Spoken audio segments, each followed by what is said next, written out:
Security Agony Uncles. I'm Stephen Ridgway. And I'm Rich Benfield. Good afternoon to you all. So, Rich, do you want to go through the question that we've been asked to opine on this time? Yeah, so it's quite a juicy one this month. So I will just read it verbatim. I am the head of information security at a company that supplies to the public sector. It is large enough that people should know who we are, but dull enough that nobody does. We aren't public sector though. I listened to this podcast and you guys seem pretty switched on. Well, thank you. So I hope that you'd think of something that I hadn't yet.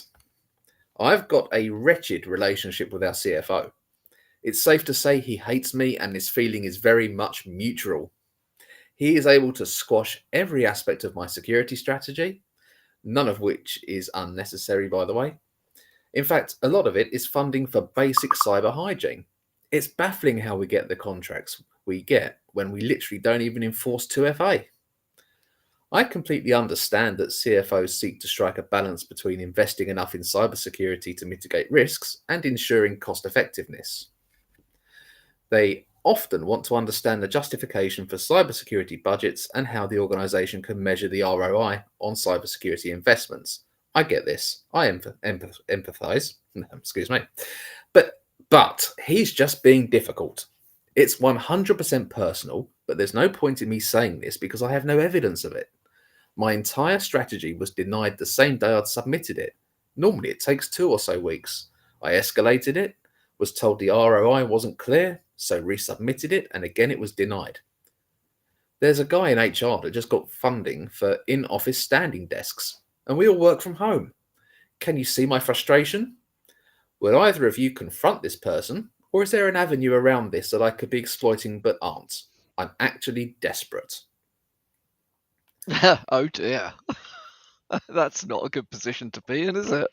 No, it's really not. What a tricky Uh, one.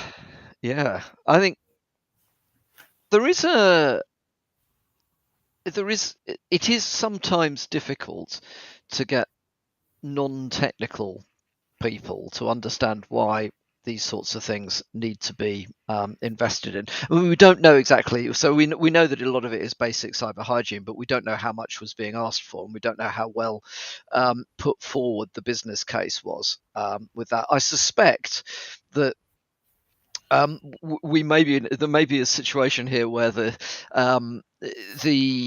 business case is not compelling, and the organisation is, as you sometimes find, not really willing to invest in anything which doesn't have a direct impact on bottom line, rather than cybersecurity is normally an indirect impact on bottom line, isn't it? Yeah, exactly. And it is tricky because it does sound like this head of information security does report to the CFO. And Yeah. that sometimes happens. Quite often, obviously, also you see them reporting into IT and all sorts of weird places like that as well. So it's Yeah. it's difficult because where do you go from there if it's your boss that's actively things like that? Yeah, I mean, it's you do get into situations. Surprisingly often, you can find yourself in situations where the people above you actually really don't value what you're doing. In the end, there is a limit to how much you can directly fix that, um, and it may well be that the answer is actually this is unfixable with the way things are, unless you're up for a particularly painful political battle with potentially your boss and somebody who's sitting on the senior leadership team.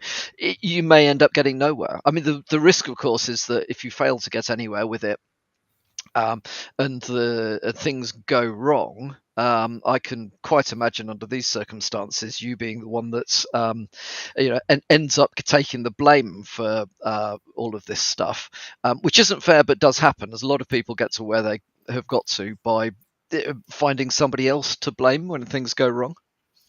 Yeah, exactly. And this kind of speaks volumes about a fractured relationship between the CFO and the head of information security. Yeah. And it does make you wonder, therefore, if the risks that the head of information security have managed to, I don't know, understand or notice or quantify, are they actually aligned to the risks that people further up the food chain are keeping their eyes on? Because Yeah. if this head of information security has got such a fractured relationship with the CFO, then it may be that they're not even singing from the same hymn sheet. Mm. It might be that the head of information security presents a whole bunch of risks and what they're trying to mitigate and what the budgetary requirements are, but they might not even be on the same page as to the actual Yeah. business risks as the board sees it. Yeah, I think that is a very good point. So, parking the fact that this may just be a toxic relationship that's unfixable, if we look at the ways to that I would approach that if I was looking to at least try to get things moving in the right direction. You've got to bear in mind that outside of the technical area, senior leaders are not particularly swayed by any arguments that aren't financial.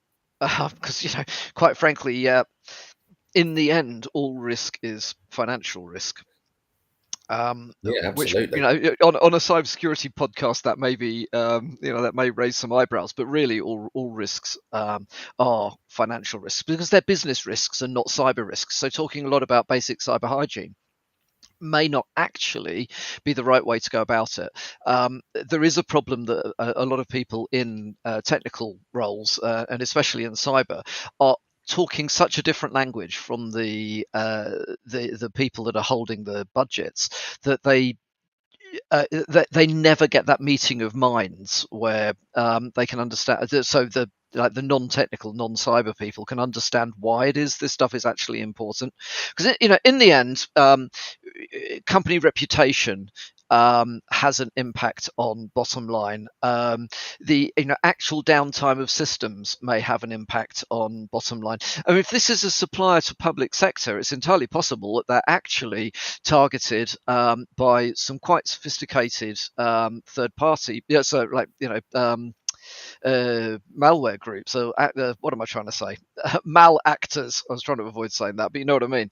Like there may be some threat groups that will see a supplier to public sector as a route into disruption in public sector, and a lot of organizations genuinely underestimate the risks that they run in that space because they haven't done their threat analysis properly and they don't understand that it doesn't matter that they're a dull organization that nobody's heard of. They can be seen as a method to get at or cause disruption to other parts of the UK's or whatever's economy. So there's probably much more to this than is coming through in this, but I suspect that the real risks haven't been properly articulated, or at least things wouldn't get necessarily dismissed out of hand as they appear to be at the moment. Yeah, exactly. I mean, if they're a public sector supplier, then chances are they have to be Cyber Essentials certified anyway. Yeah. Yep. Agreed. So they will have some security provisions in Oh well, place. whilst I'm not disagreeing with you on that point, they should have. Whether they have got is another matter, and it may be just simply that in the audit cycle from their public sector, their public sector customers, clients, it hasn't got round to asking that question yet. Because you know Yeah, that's true. you and I've been on the receiving end of these audit questionnaires, supplier questionnaires quite a lot over the years.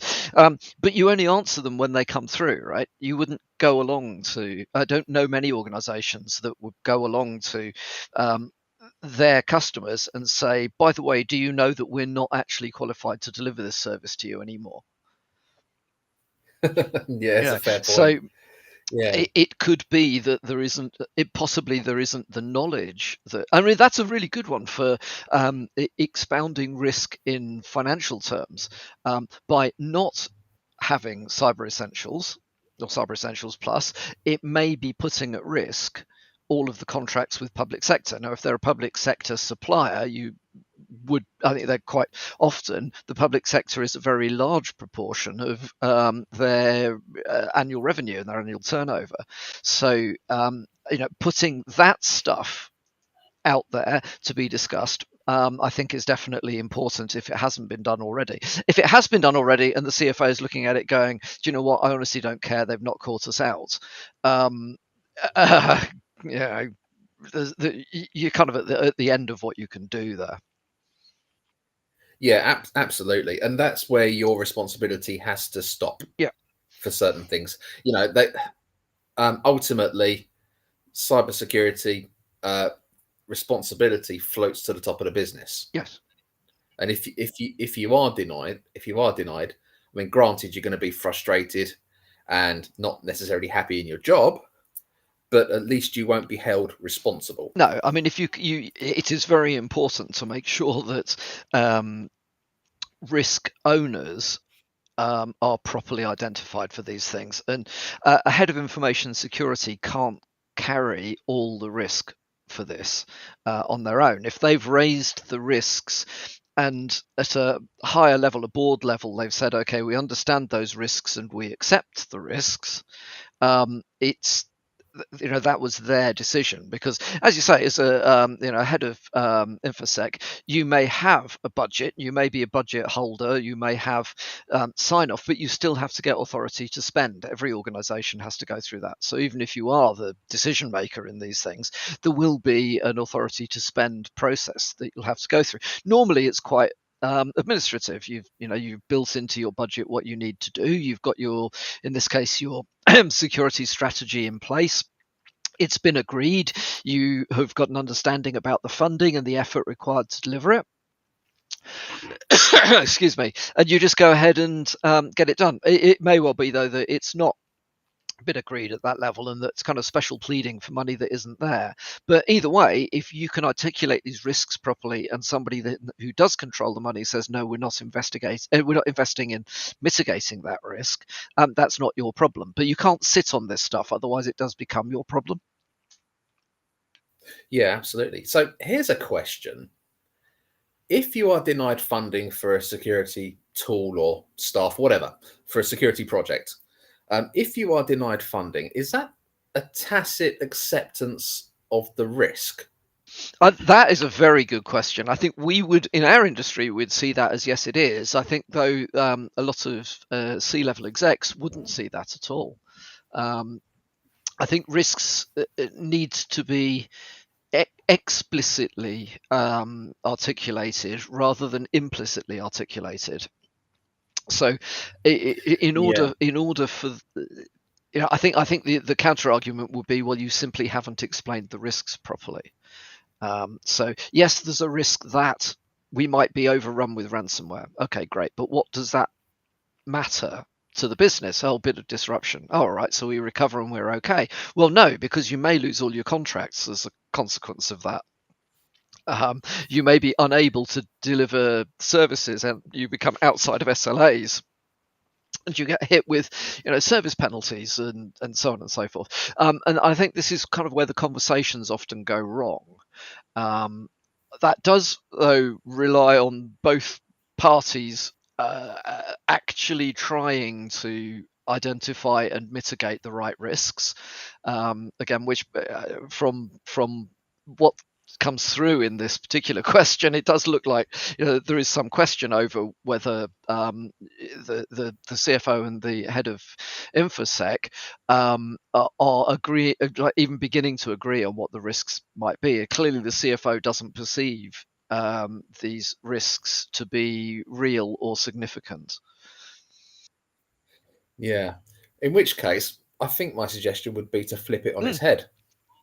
Ask the CFO for a copy of the risk register that the board are working from. yeah, and see how your security initiatives slot into it. Absolutely. I mean, you would expect the head of InfoSec to already be part of the risk committee, or at least to be providing information to the risk committee for an organization. So if they're not, then there are some really very fundamental problems. If business risk is being managed outside of technical or cyber risk, there's a very large gap through which many things will fall. Yeah, absolutely. But you'd be surprised at how large these companies can get without ever thinking about risk. Yeah, no, I know. Yeah, I know. Yeah, you end up with sort of departmental risks, just being managed at. As most people do understand that there are risks. Oh, I don't know. Actually, I suppose there are quite a lot of people that just ignore the whole concept and just keep their head down and hope everything goes okay. Yeah, that's it, and just deal with things as they catch Yeah, fire. yeah. It's not much fun though. No, it's really not. So yeah, assuming that this head of information security feeds in data about the risks they're interested in, the board must have some level of awareness um, about where this Yeah. budget request is from. But it's clearly being blocked by the CFO. Well, But I wonder if. I was going to say Sorry, go though on. that yes, it may be the CFO that's actually making the decision, but it will be off it.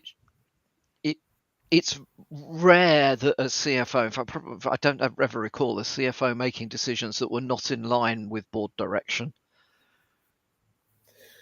True. So Yeah. I think it really comes down to primarily an understanding of risk, and it may well be that there are risks that the information security, the head of InfoSec, perceives that actually for that business may not be as severe as they think. And it may be the other way around, that in fact there are a lot of very significant business risks that are being carried lower down in the organization but aren't articulated or recorded or acted upon properly through the company risk process. So something in that area, it looks like it's quite significantly broken. Yeah. Now, one thing that's cropped up today while we've been Mm. talking has been the fact that we think things aren't being articulated properly. So it looks to me, and I could be wrong, but from reading between the lines on this particular question, it seems that the head of information security is just firing off spreadsheets by email, pretty much. I suspect so. I don't I don't get the impression that they've actually sat down with the CFO to run through anything, to explain, or to ask questions. Mm. And you're never going to improve a relationship if you don't talk. No, I agree.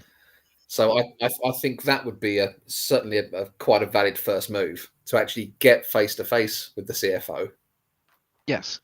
and to ask questions and find out why it's being denied. Is it a blanket denial? Are there some elements that are okay and reasonable? Yeah, I think that would be good. Another thing you can do actually is park the entire uh, security strategy for the moment and say, okay, look, I perceive there to be a whole load of risk here, which I don't believe is being understood and mitigated properly at the business risk level. However, appreciate the fact that I'm kind of like a single voice in the desert with this sort of stuff. Could they get some funding to get say a maturity assessment, a cyber maturity assessment undertaken, basically get an external supposedly independent consultant to come in and then help to identify where the significant risks actually lie. I mean, I know sometimes it is a bit odd, but if you present a report and you're internal to an organization, people will say, well, it's only just, this is just your ideas. But if you've got the same report, but somebody from outside the organization that you've spent potentially thousands on getting them to write it, comes in and gives you exactly the same report, they'll look at it and go, oh, right, okay, so we need to do something about it then. And it's just human nature. I've used reviews and consultants in the past to help support initiatives that I've struggled to get traction with. On my own internally, and the other side of it is I've actually asked for that sort of stuff in the past, where I've been uncertain as to how much I could trust the information that was being given to me by the people that reported up through the organisation to me. Yeah, exactly. I mean, the other thing that's just occurred to me is maybe he's spent too much Mm, money. Just flat out bought too much tooling or something hmm like that, and the CFO's had enough. Entire. In, Yep. in which case, I would be looking at everything I've purchased in the last financial year, or um, looking to service contracts, anything like that, just to make sure that they are absolutely needed, that they are mitigating Yeah. risks, preferably business risks, not internal, not stuff that's just internal to information security, and see if there's any elements of rationalization, see if you can squeeze any extra value out of those contracts or services um, that might cover some of your requirements that the head of information security is pushing for. Anything like that to get more bang for your Yeah, buck. no, I think that's, and do you know what? I think you've also raised a very interesting point there. There are a lot of people with manager and head of titles that actually have very little understanding about how to run a budget.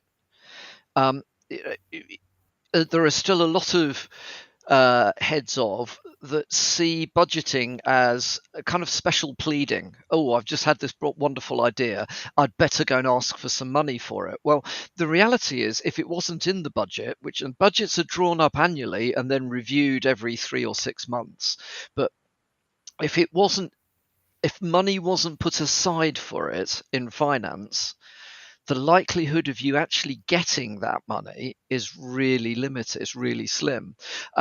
So I would say, actually, if you are looking to, you're progressing your career and you're looking at these sort of managerial or head ofs type roles, um, understanding how budgets are drawn up and how budgets are managed and how the authority to spend process works within your, the delegated authority stuff within your own organization is really, really important. But I don't recall that coming up in any of the cyber security, CISM, CISPs, and all the rest of it. They've only touched very, very briefly on, how you go about getting your strategy funded.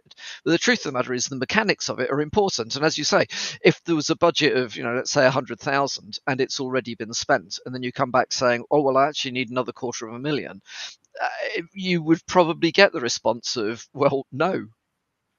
And the truth is, you should have anticipated this stuff properly. You should have then prioritized your budget on the stuff that you think really matters, and again argued your case via risk. And then you've got to live within your budgets, and there's no two ways around it.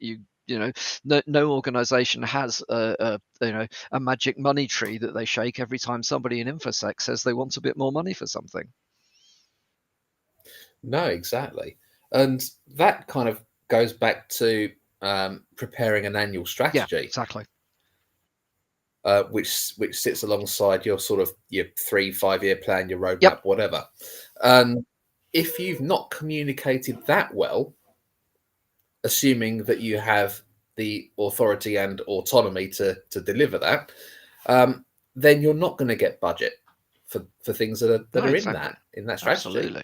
Absolutely. I mean, one of Because I was going to yeah, say, one of the questions that, and once I'd got beyond the being responsible for the doing of things and became responsible for the people that did things, one of the questions that I would always ask in a job interview is, am I a budget holder in this role? Does this role encompass actual responsibility for budgets? And if so, okay, what's the process that you go through in order to build the budget, and how do you expect that to be managed on a cyclical basis? And if the answer was, well, if you need money, you go and ask the CFO for it, I've generally turned the job down, because it's just going to be impossible. And that won't be a problem specifically in cyber. That's going to be a problem around how the whole business works. Oh yeah, absolutely. Seen that before as well. Yeah. Yeah. I also, by the way, have always turned down jobs where my role reports directly into the CFO. I work in a technical world. I appreciate how difficult it is to get these things properly funded, properly managed, properly dealt with. The CFO is rarely on the side of anybody who's really trying to spend money. They're basically on the side of making sure that they hit their profit targets properly, they don't undershoot or overshoot, and they don't end up in a mess with tax or dividends.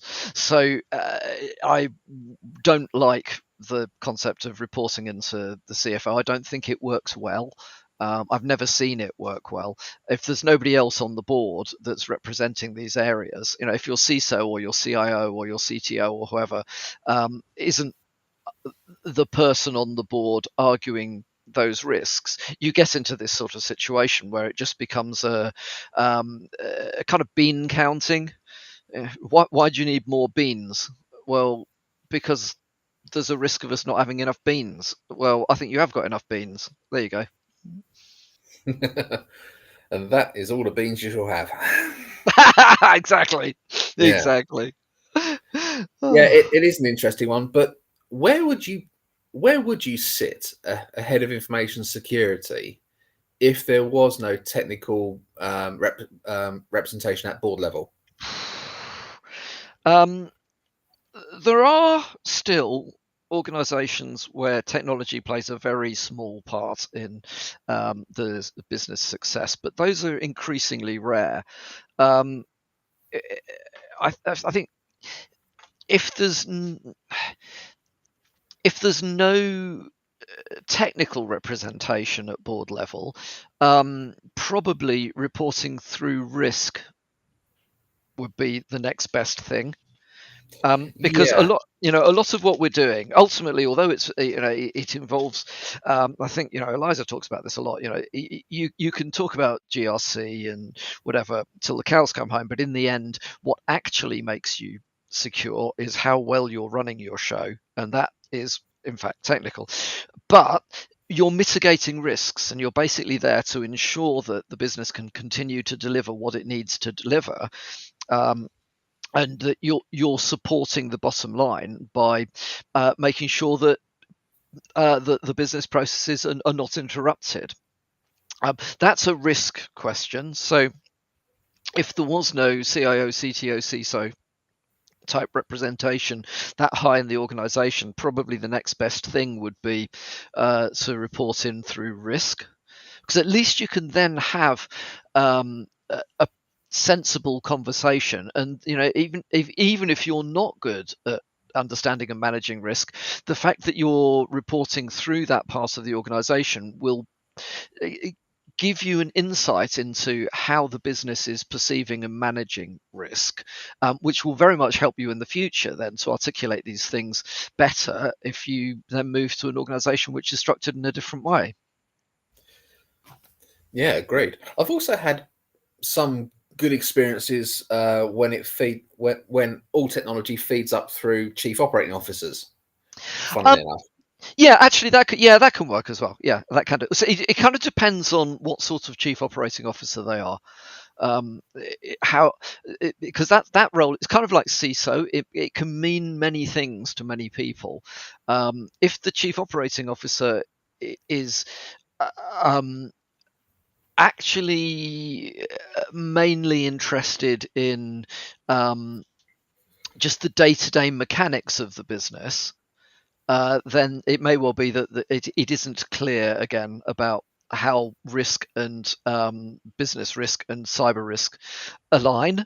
But it could work. It could work. It depends a bit on the role, I guess. Yeah, I think it does. But for this person who's asked this question, I think they have to basically reframe the conversation with their CFO, Yeah, because I agree. there's no mention of any other board members that they have access to. Um, there's no mention of any peers, sort of a head of IT or anything where they can combine forces a bit.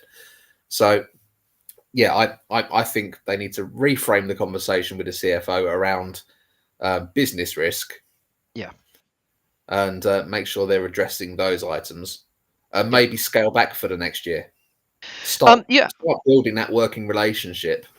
yeah, demonstrate some successes. So Yeah, potentially reframe the discussion in terms of business risk, which is fundamentally financial risk.